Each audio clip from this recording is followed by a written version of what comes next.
अस्सलाम वालेकुम सर। सलमान भाई, मुझे ये बताएं, पाकिस्तान और सऊदीया का मुआहिदा होता है। कुछ ममालिक में सफ़े मातम बिछ गया है, कुछ में शादियाने बजाए जा रहे हैं, ढोल ताशे बजाए जा रहे हैं। ऐसा क्या मुआहिदा हो गया है कि दुनिया जो है वो इतनी इसको पजीराई दे रही है, फ्रंट लाइन पे हेडलाइंस छप रही है। ये क्या मुआहिदा हुआ है, जरा खोलिएगा इसको।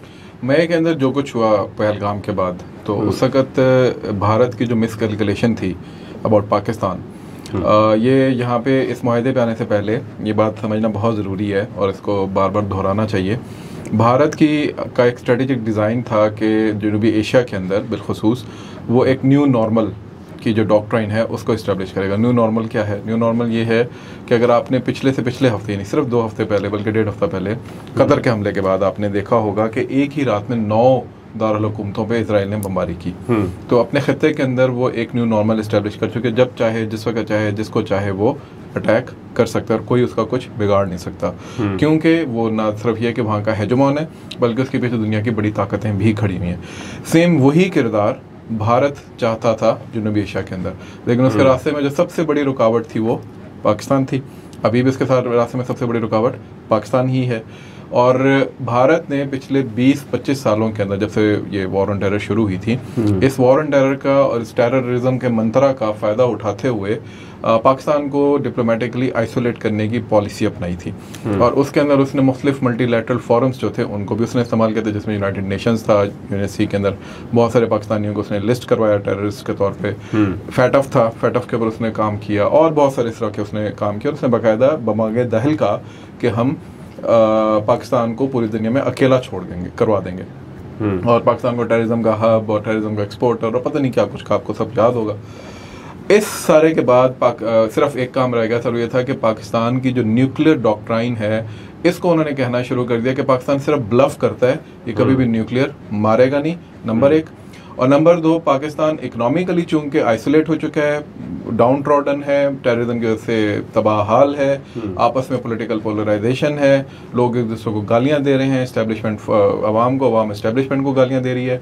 तो अब वो वक्त है जिसके अंदर हम पाकिस्तान को मुकम्मल फौजी तौर पे भी ज़ेर कर लें और उसके बाद फिर कोई भी पीयर कॉम्पिटिटर हमारा यहाँ पे इस खत्ते में नहीं होगा। पीयर कॉम्पिटिटर यानी हमारी जैसी फौज है, उस तरह की फौज इस खत्ते में और किसी की नहीं होगी सिवाय चाइना की। ये जनूबी एशिया की मैं बात कर रहा हूँ, सो वो जनूबी एशिया के तनाजुर में ये सारी बात कर रहे थे। तो इस न्यू नॉर्मल को उन्होंने एस्टेब्लिश करना था और उसके बाद फिर पूरा खत्ता उनके सामने एक खुली प्लेट की तरह, खुले किताब की तरह, जिस जो चाहते, जो तारीख लिखना चाहते वो उसके ऊपर लिखते और जो उसके ऊपर उधम मचाना चाहते वो मचाते। लेकिन वो न्यू नॉर्मल हम सबके सामने है कि उसके साथ क्या हुआ। तो न्यू नॉर्मल एक एस्टेब्लिश हुआ है, लेकिन उसका आर्किटेक्ट पाकिस्तान है। अच्छा, मुझे ये बताएं, इस मुआहदे में क्या क्या चीज़ जो है वो तय हुई है? सबसे ज़्यादा जो हाइप क्रिएट हुई है पाकिस्तान की जानिब से, लोग कहते हैं जिम्मेदारी है, लेकिन सबसे ज़्यादा एजाज़ और सादत जो हमें मिली है वो हरमैन शरीफैन की जो हिफाजत है या उसकी सिक्योरिटी का इंतजाम है। तो इस मुआहदे के अंदर क्या क्या चीज़ जो है वो नोट डाउन की गई है और क्या हरमैन शरीफैन का जिक्र हुआ?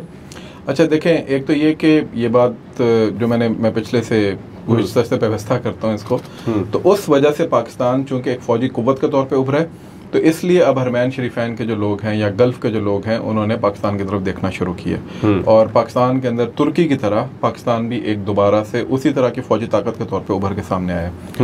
और बजाय इसके कि वो अमेरिका से या यूरोप से या भारत से अपनी पींगे बढ़ाएं, उन्होंने ये मुनासिब समझा कि हम उस मुल्क के साथ पींगे बढ़ाएं जो कि वैसे भी हमारे लिए कहीं भी खड़ा होने को तैयार है। और 60s से पाकिस्तान के ये जो ताल्लुकात हैं, दिफाई ताल्लुकात, वो सऊदी अरब के साथ मौजूद हैं, लेकिन वो इनफॉर्मल थे। उनको अब इसको कहते हैं कोडिफाई कर दिया, यानी इसको फॉर्मल कर दिया। तो उसके अंदर हरमैन शरीफैन की बिल्कुल जो है वो सादत हमें मिली है कि उसकी जो हरमैन शरीफैन से मुराद मक्का और मदीना के जो शहर हैं उनको हम बेसिकली डिफेंड करेंगे। इसी तरह पूरे जो भी तक मुबादियात उसके सामने आए हैं, क्योंकि पूरा तो एग्रीमेंट ज़ाहिर है ऑब्वियसली उसका सामने नहीं आया। इसी तरह पूरे मुल्क में जहाँ जहाँ तूल अर्ज़ में सऊदी अरब में उनकी फ़ौज मौजूद है उसको ट्रेन करने की जिम्मेदारी, उसको अपग्रेड करने की जिम्मेदारी, उसको इन अ वे कहीं कहीं पे लीड करने की भी जिम्मेदारी। लीड से मुराद ये है, ये बड़ी न्यूज़ है जी, लीड से ट्रेनिंग भी पाकिस्तानी आर्मी देगी।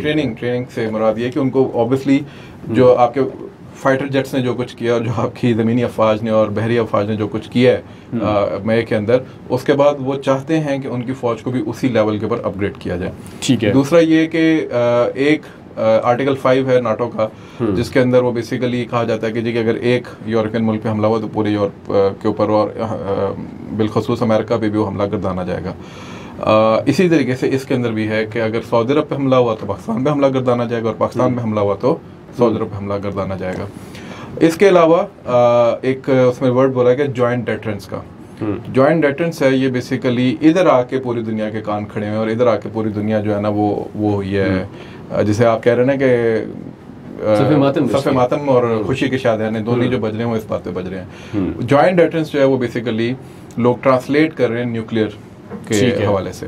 तो पाकिस्तान के अपनी न्यूक्लियर अम्ब्रेला सऊदी अरब की तरफ बढ़ाएगा, ये कहीं पे भी नहीं लिखा हुआ उस डिक्लेरेशन में, लेकिन नहीं बढ़ाएगा ये भी कहीं लिखा हुआ। अच्छा, मुझे ये बताएं, वाई पर्पल कारपेट? अमूमन हमने देखा सदूर जाते हैं, सबरान जाते हैं, रेड कारपेट बिछाया जाता है। इतना गैर मामूली प्रोटोकॉल, आम मुलाकात में भी ये मुआहदा हो सकता था, तो इतना बड़ा ताम झाम करके गैर मामूली प्रोटोकॉल देखकर और ऐसा लग रहा है जैसे शाही मेहमान हो, और शायद सऊदीया की तारीख में ऐसा कभी नहीं हुआ। तो ये किसको और क्या पैगाम दिया गया? सिग्नलिंग है ऑब्वियसली सऊदी अरब की तरफ से। आज सुबह भी मैं किसी से बात कर रहा था कि ये मुआहदा शायद कतर भी कर सकता था पाकिस्तान से, हमला तो कतर के ऊपर हुआ है। ये मुआहदा जो है वो बाकी अरब ममालिक भी मिलकर पाकिस्तान से कह सकते थे कि यार आप हमारे साथ मुआहदा कर लें, बट ये सऊदी अरब से क्यों स्टार्ट हुआ? तो जैसे मैंने कहा कि 60 बल्कि 50 से पाकिस्तान के एक सिफारती और दिफाई ताल्लुकात मौजूद थे सऊदी अरब के साथ। बहुत से लोग र्यूमर करते हैं, जो कि ज़ाहिर उसमें इतनी हकीकत या सच्चाई नहीं है, कि पाकिस्तान के बहुत सारे दिफाई प्रोग्राम्स जो हैं वो सऊदी अरब उनको सपोर्ट करता रहा माजी के अंदर। तो कहीं ना कहीं सऊदी अरब जो है वो एक पार्टनर के तौर पे अपने आप को प्रोजेक्ट करना चाह रहा था पाकिस्तान को, पाकिस्तान प्रोजेक्ट करना चाह रहा था सऊदी अरब को। अच्छा, दूसरी बात ये कि ये सिर्फ ट्रंप को या पुतिन को ये वाला प्रोटोकॉल मिला है, इससे पहले ये तीसरे साहब हैं आपके शहबाज शरीफ साहब, और ज़ाहिर obviously with him the invisible man Asim Munir साहब, उनको ये बेसिकली ये प्रोटोकॉल मिला है कि जी कि आप आए और आके। लेकिन बहुत से लोगों को शायद ये मालूम नहीं है कि जब हाफिज आसिम मुनीर साहब मिलने गए थे मोहम्मद बिन सलमान से पहली दफ़ा, पहली या दूसरी दफ़ा की बात है, तो मोहम्मद बिन सलमान ने उनसे खैमे में मुलाकात की थी। अगर आप लोगों को याद हो तो वो तस्वीरें मौजूद हैं इंटरनेट के ऊपर। बहुत से लोगों की बात समझनी, अरब कल्चर के अंदर किसी को खैमे में बुला के मिलना का मतलब ये है कि वो उसके बहुत करीब है। ये उनका कल्चरल ट्रेडिशनल सिंबॉलिक एक एलिमेंट है। तो ये बहुत से लोगों को जो सिफारती सतह पे समझते हैं उनको समझ आ गई थी कि क्या हो रहा है, तो उनके सामने अकदा अब खुला है। ये कहानी उस वक्त से चल रही है। मुझे ये बताएं, दोनों ममालिक इससे पहले भी दुनिया के नक्शे पर मौजूद हैं, तो ये मुआहदा अब ही क्यों और इतना जरूरी क्यों? आपने थोड़ा सा इसको खोलने की कोशिश की, जरा डिटेल से बता दें कि इससे पहले भी ये दोनों ममालिक हैं, हमारे धाइयों से उनके साथ ताल्लुकात हैं, मजहबी जज्बाती वाबस्तगी भी है, तो अब ही ऐसा क्यों हुआ कि इतना बड़ा और इतने बड़े पैमाने पर यह मुआहदा किया गया? अच्छा देखें, एक तो ये कि ज़रा इजराइल जो इस वक्त दुनिया का बुली बना हुआ है, हेजमोन है वहाँ का, वो साफ नज़र आ रहा है कि उसके मुकाबले में किसी अरब मुल्क के अंदर सकत नहीं है। हत्ता कि इजिप्ट जो कि बहुत बड़ी फौजी कुव्वत है, उसके अंदर भी वो सकत नहीं है कि वो इसको रोक सके, इसको सींगों से पकड़ सके इस बैल को। तुर्की, उसके अंदर भी वो सकत, हालांकि वो बहुत बड़ी फौजी कुव्वत है और बहुत ताकतवर फौज है, हमसे ज़्यादा ताकतवर फौज है बहुत सारे मामलात के अंदर, उसके बावजूद उसके अंदर सकत नहीं है। और सकत जो है वो सिर्फ और सिर्फ फौजी कुव्वत से नहीं आती, वो डिप्लोमेसी से आती है, मैनूवरिंग से आती है, स्ट्रेटेजिक डिज़ाइन से आती है और न्यूक्लियर डॉक्ट्राइन से आती है। तो इस वजह से पाकिस्तान जो है वो एक नेचुरल एलाय है सऊदी अरेबिया का या अरब ममालिक का इस मामले के अंदर। दूसरी बात, पाकिस्तान का एक बहुत बड़ा डायस्पोरा है मिडल ईस्ट के अंदर, बिलखसूस सऊदी अरेबिया के अंदर, वो एक बहुत बड़ा एसेट है सऊदी अरेबिया के लिए भी और ऑब्वियसली पाकिस्तान के लिए भी। तीसरा, इकोनॉमिक एलिमेंट, सऊदी अरब जहाँ दिफाई मामला के अंदर पाकिस्तान के साथ आएगा, वहीं पे इसके पीछे पीछे अब इकोनॉमिक मामला भी आपको नजर आएंगे आते हुए। तो ये वो तमाम चीज़ें हैं जिसके अंदर सऊदी अरब ज़ाहिर है इधर अपना इन्फ्लुएंस बढ़ाना चाहेगा, पाकिस्तान अरब कंट्रीज में अपना इन्फ्लुएंस बढ़ाना चाहेगा। तो ये जो दफाई सिफारतकारी है उसके नतीजे में ये जो निकला है, तो इसमें रीजनल इन्वायरमेंट भी, यानी इजराइल की वजह से जो कुछ हुआ, और ये जो इसने मिस कैलकुलेशन की है गजा के बाद सीरिया को पाउंड करने की, उसके बाद लेबनान को, जॉर्डन को, वहाँ तक तो सारे खामोश थे। जब उसने कतर को हिट किया है तो सब अरब ममालिक जो है दफ़ा हिले हैं। क्यों? कतर, सऊदी अरब, अमेरिका की अपने खत्ते से, यानी अपनी ज़मीन से बाहर सबसे बड़ी जो एयर बेसिस या फौजी बेसिस मौजूद है वो कतर के अंदर है। और अमेरिका ने ये क्लेम किया हुआ है कि कतर के ऊपर कोई हमला हुआ तो वो हम दिफा करेंगे। 4 महीने में 2 दफ़ा हमला हो गया उस पर, एक ईरान ने किया और एक इजराइल ने किया, दोनों दफ़ा अमेरिकन ने कुछ नहीं किया। तो यहाँ पे वो वाला मिसरा नहीं आता कि शरीक जुर्म ना होते तो मुखबरी करते, ये वाला हाल हो गया। तो वही वाली बात होगी। तो इस वजह से वो जो कॉन्फिडेंस था वो मेरा ख्याल है कि शेकन अप हो गया। और एक आखिरी चीज, अब्राहम अकॉर्ड, बहुत से लोग उसको बोल रहे हैं, बहुत से लोग उस पर चहमगोइयां भी कर रहे हैं अभी कि शायद पाकिस्तान को उस तरफ लेके जाया जाने की बात हो रही है।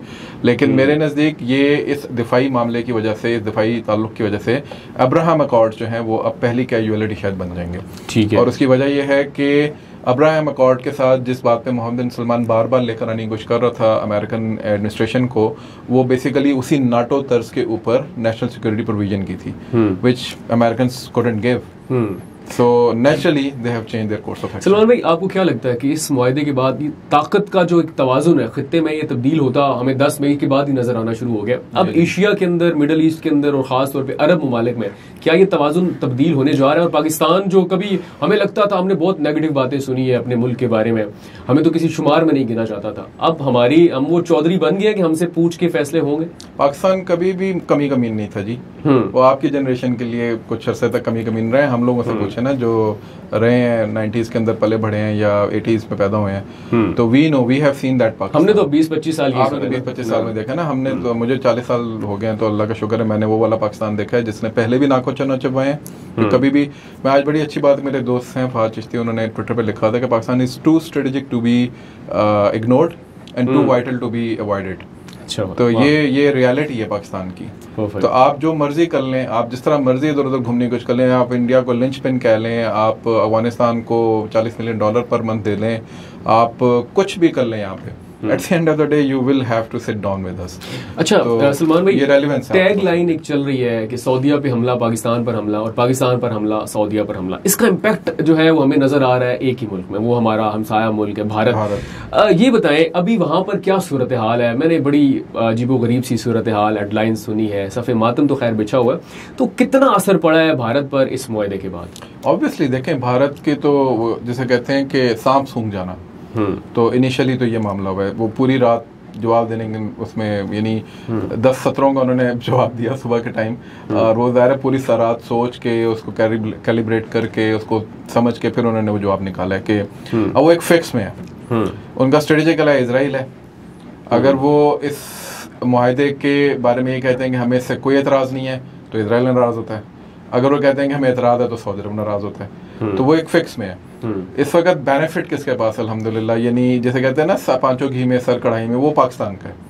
ठीक है, तो एक स्वीट स्पॉट है उसका पाकिस्तान का, जो कि इस वक्त वो अमेरिका के साथ भी इंजॉय कर रहा है, यूरोपियंस के साथ भी इंजॉय कर रहा है, चाइना के साथ भी इंजॉय कर रहा है, और अब मिडिल ईस्टर्न कंट्रीज के साथ भी। सलमान भाई, ये मोदी जी के साथ प्रैंक कर कौन रहा है? एक तरफ वो कहते थे कि अगली बार ट्रंप ने हरी झंडी दिखा दी, बल्कि लाल झंडी दिखा दी उन्हें, तो धोखा हो गया उनके साथ, 50% टैरिफ आयद हो गया। दूसरी जानिब वो मोहम्मद बिन सलमान के बड़े करीबी समझे जाते थे मोदी जी, सऊदीया भी जाते हैं और बड़ी थरथली मच जाती है।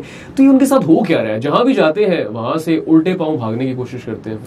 देखें, अगर मैं इसको लेमन लैंग्वेज में कहूँ तो ये तो मकाफात अमल है। लेकिन अगर हम उसको चलें थोड़ा सा इलेबोरेट कर देते हैं कि मोहम्मद बिन सलमान हो या ट्रंप हो या कोई भी, सारे अपने नेशनल इंटरेस्ट को देखते हैं। दुनिया नेशनल इंटरेस्ट के ऊपर चलती है, पाकिस्तान भी अपने नेशनल इंटरेस्ट को देखता है।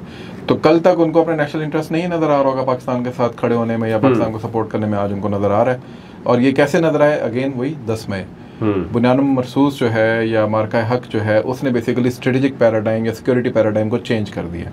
डॉक्ट्राइंस जो होती हैं वो मार्कों के बाद डिफाइन होती हैं। तो डॉक्ट्राइंस जो होती हैं वो ऐसे नहीं होता कि आप किसी दिन एक टेबल पे बैठेंगे तो यार कल ये डॉक्ट्राइन प्रूव करनी पड़ती है।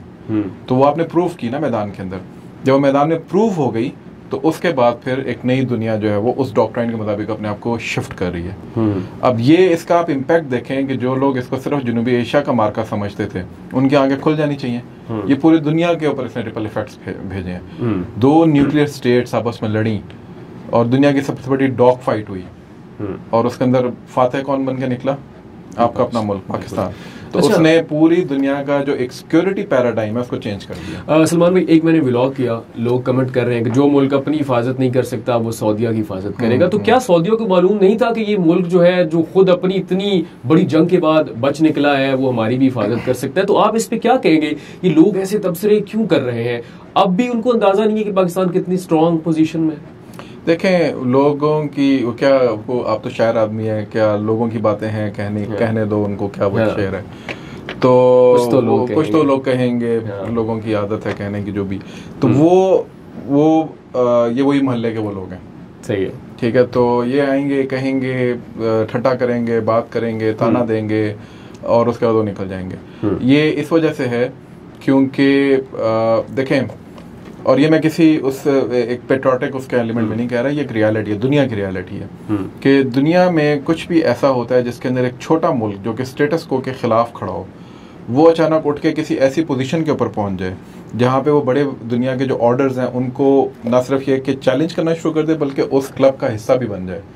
तो ये तो माशरे में भी है ना, एक एलीट जो है वो मुझ जैसे और आप जैसे मिडिल क्लासियों को अपनी महफिल के अंदर बैठाना पसंद नहीं करती, तो उनके लिए ये एक बहुत बड़ा एक धचका है, पहली बात।